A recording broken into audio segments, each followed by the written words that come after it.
Hey everybody, welcome back to the Chaotic Little Book Corner. My name's Acacia. Today it is 2018.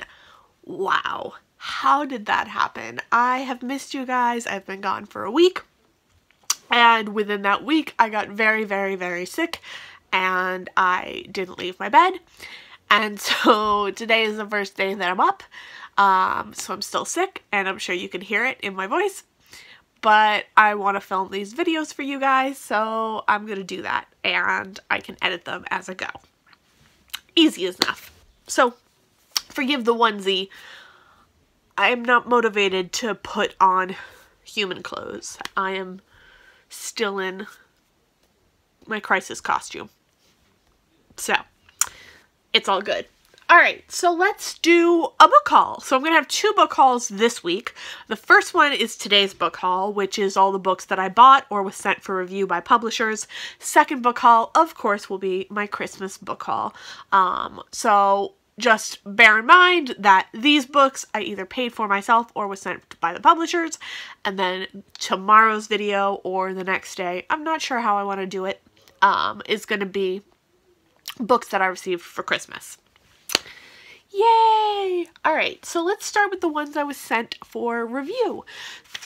So these two little books I was sent by Microcosm Publishing, and these are books about anxiety and stress. So this is your brain on anxiety and what happens and what helps, and then this is How Not to Kill Yourself, the survival guide to an imaginative pessimist.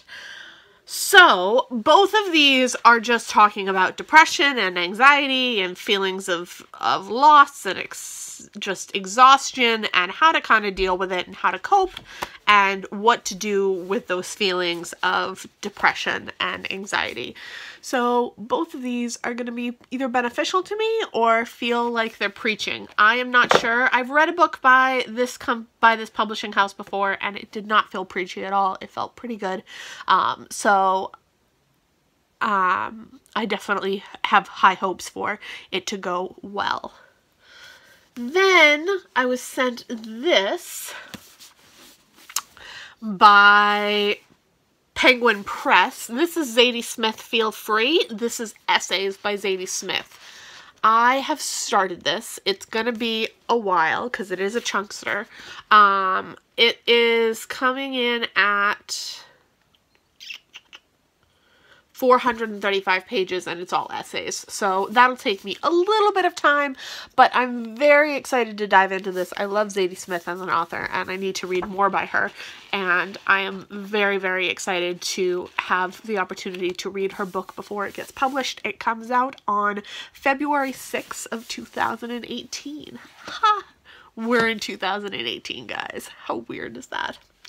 Then the rest of these I picked up with my own money, except for one. So I'll explain that in a minute. So these two I picked up in Brookline or in Massachusetts when I was down there, right before my car accident in the same day. So this is Self-Portrait in Green, and it's by Marie Nadia. So in Brookline Booksmith, they have the staff recommendation stickers. And what I did was I found a book that I loved, and then I matched that person who recommended the book that I love to other books that that person recommended. And so Abby Jean I's The Light Keepers was recommended by a girl named Sashi, and then I looked through, and all the other books that she had recommended, I'd either read or had on my shelves already. So I knew I agreed with her taste. And then this one is the one I came across, and this is the Self-Portrait in Green. And I've already said that, but I'm going to say it again. And it just looks like an interesting little book. And I'm just really curious about it. So I'm going to admit, I really am going in knowing very little, except for the fact that I am trusting that she likes the books that I read already, so I'm going to trust that this book is one that I will like again. And then I also picked up this. This is An Untamed State, and it's by Roxane Gay. I read Hunger, and it was one of my all-time favorite books of 2017, and I am very excited to read the rest of her backlog. And I have Bad Feminists, and I have Difficult Women. I just needed this one, and then I would have all of her works. So now I have all of her works, and I just need to read them all. So this is the story of a young woman who is kidnapped and then kept, and her experience after having been kept and being brutally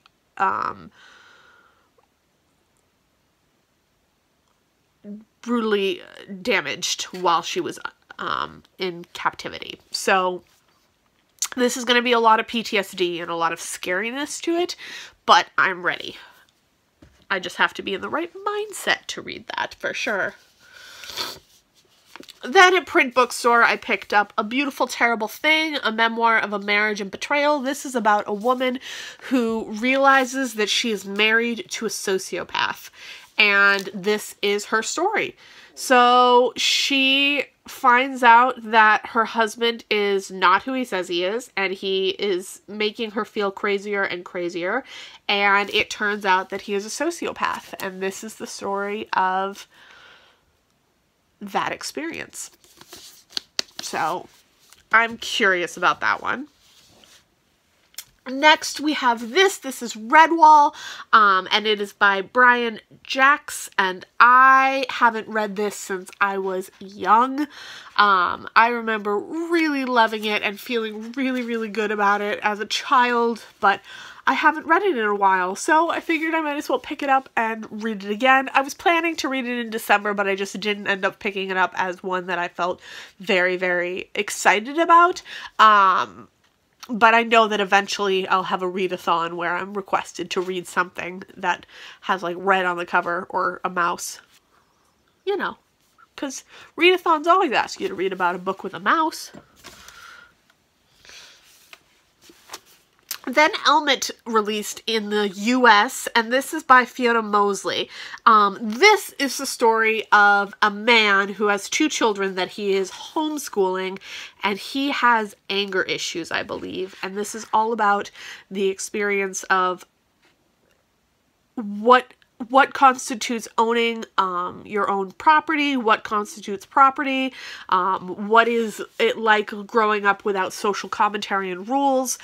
I am very curious about this book. I am very excited about this book, and this one comes in at 308 pages, so super doable to do very quickly. I'm very excited about this one, and I'm hoping to get to it within the next month or so.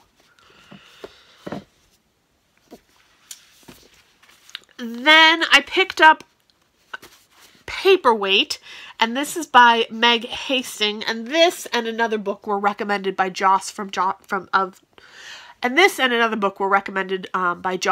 Squibbles Reads, and I'll link her channel down below.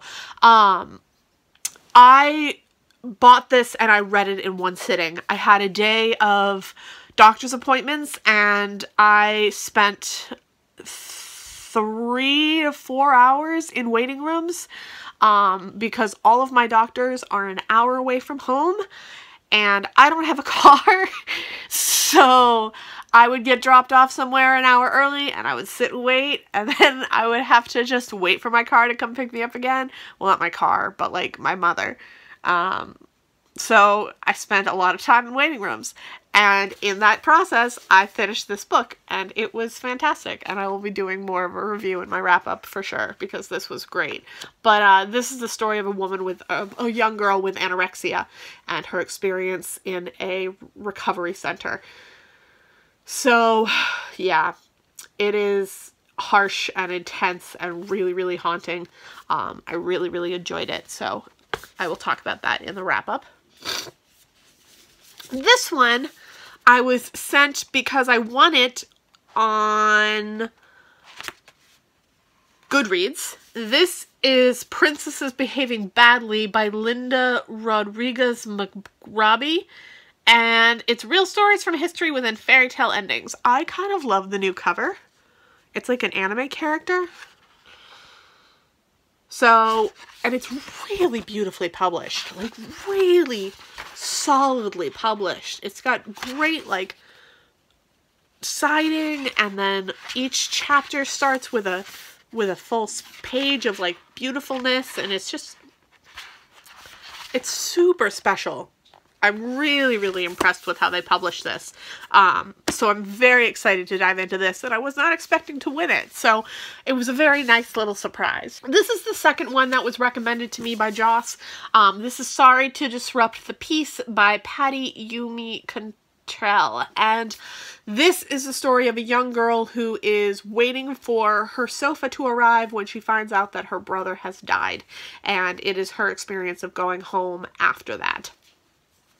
It is blurbed on the back by Helen Oyani, Amelia Gray, and I'm very excited to find out who all these other authors are, because if it is as good as Helen Oyani says, then I will need to know who else is blurbing this, because I will have to find out what else they have written and who else I need to read. So I'm very excited about this, and it deals with suicide, which is a topic very dear and dear to my heart, and difficult to swallow, but definitely important.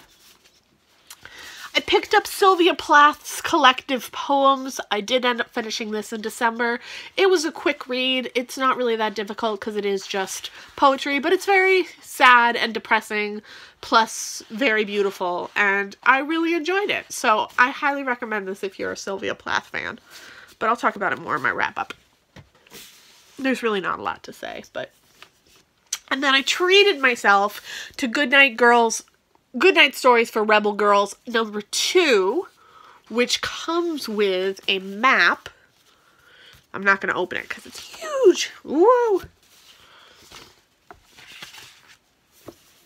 I think I'll put that on my new room wall when I get it. So I'm very excited. And I love these stories. So I'm very, very excited to have this sequel so that I can get more information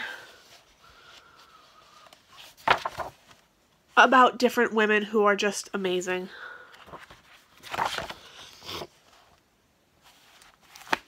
Yes, yes. All good. And then this one, I was placing an order for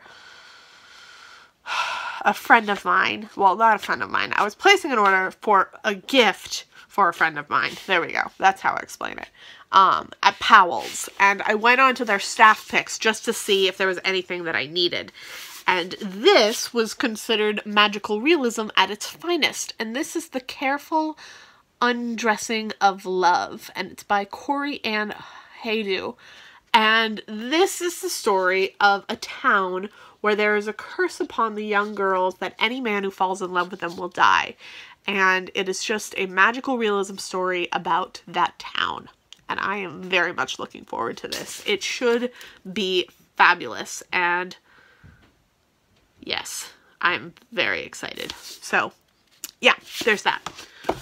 Alright, so those are all the books that I have purchased myself or received from publishers. I will see you in my next video talking about Christmas book hauls or a wrap-up. I am not sure which one's coming, but either way, I'll see you tomorrow. Bye!